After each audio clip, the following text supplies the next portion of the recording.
அறிவிப்பு எண் 8 முஸ்லிம் வக்ஃபு சொத்துக்களையும் கிறிஸ்தவ வழிபாட்டு தலங்களின் சொத்துக்களை பாதுகாக்கவும் மேம்படுத்தவும் கட்டடங்களை கட்ட வட்டியில்லா கடன் வழங்கும் புதிய திட்டம் செயல்படுத்தப்படும். இதற்காக ரூபாய் 100 கோடி சுழல் நிதி ஒதுக்கப்படும். அறிவிப்பு எண் 9 தமிழ்நாடு வக்ஃபு வாரிய தலைமை அலுவலகத்திற்கு ரூபாய் 40 கோடி செலவில் புதிய கட்டடம் கட்டப்படும். அறிவிப்பு எண் 10 தமிழ்நாடு வக்ஃபு வாரியத்தின் மூலம் சென்னையில் சிறுபான்மையினர் மகளிர் கல்லூரி ஒன்று புதிதாக துவங்கப்படும்.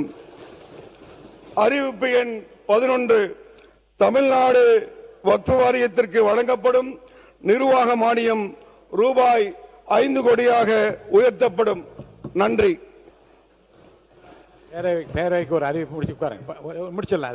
பேரவைக்கு ஒரு அறிவிப்பு. நாளை 28/8/2026 அன்று எடுத்துக்கொள்வதாக இருந்த மானிய கோரிக்கை எண்கள் 25 ஏக்கூறுதிகள் குறித்த சட்டங்கள், நிர்வாகம், உள்துறை, மதுவிலக்கு மற்றும் ஆயத்தீர்வைத்துறை மற்றும் 48 போக்குவரத்துறை ஆகியன 8/9/2026 செவ்வாய்க்கிழமை அன்று ஏற்கனவே அறிவிக்கப்பட்ட மானிய கோரிக்கைகளுடன் விவாதம் மற்றும் வாக்கெடுப்புக்கு எடுத்துக்கொள்ளப்பெறும் என்பதை பேரவையின் ஒப்புதலுடன் தெரிவித்துக் கொள்கிறேன்.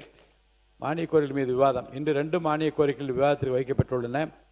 உறுப்பினர் 2 மானிய கோரிக்கைகள் மீது சேர்த்தே பேசலாம்.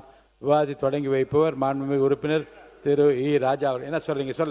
சொல்லுங்க பேசுங்க. உறுப்பினர் ஆஸ்டின். மாண்புமிகு பேரவைத் தலைவர் அவர்களே, சிறுபான்மை நலன் மானிய கோரிக்கை மீதான அறிவிப்புகளிலே அறிவிப்பு 2 குறைந்த வாடகையில் குடும்ப நிகழ்ச்சிகளை, பொது மற்றும் விழிப்புணர்வு நிகழ்ச்சிகளை நடத்தி கொள்வதற்கு ஏதுவாக சிறுபான்மையின மக்கள் அதிகமாக வசிக்கக்கூடிய கடலூர், மயிலாடுதுறை, தென்காசி, தூத்துக்குடி மற்றும் கிருஷ்ணகிரி ஆகிய 5 மாவட்டங்களில் ரூபாய் 10 கோடி மதிப்பீட்டில் சமுதாய நலக்கூடங்கள் கட்டித்தரப்படும் என்று மாண்புமிகு அமைச்சர் அவர்கள் அறிவித்திருக்கின்றார்கள். தமிழ்நாட்டிலேயே அதிகமான சிறுபான்மை மக்கள் பர்சன்டேஜ் வைஸில் வசிக்கக்கூடிய மாவட்டம் கன்னியாகுமரி மாவட்டம்.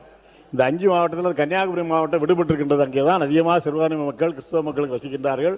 பர்சன்டேஜ் வைஸில் அதுதான் அதிகமாக வருது. இந்த 5 குறை இல்லை, 6 அதிகம் நீ சேர்த்து கொடுங்க. அதான் இப்போ நான் ஏன் அறிவிப்பை முதல்ல வைக்கணும்னு சொன்ன காரணம் உங்களுக்கு புரியுதா? உடனே சொல்றது நாங்களும் கேள்வி வாய்ப்பு கொடுத்துருக்கல. மாண்பு பேரவைத் தலைவர்களே, முன்பாகவே அறிவித்துவிட்ட காரணத்தால் தான் இந்த கேள்வி எழுகிறது.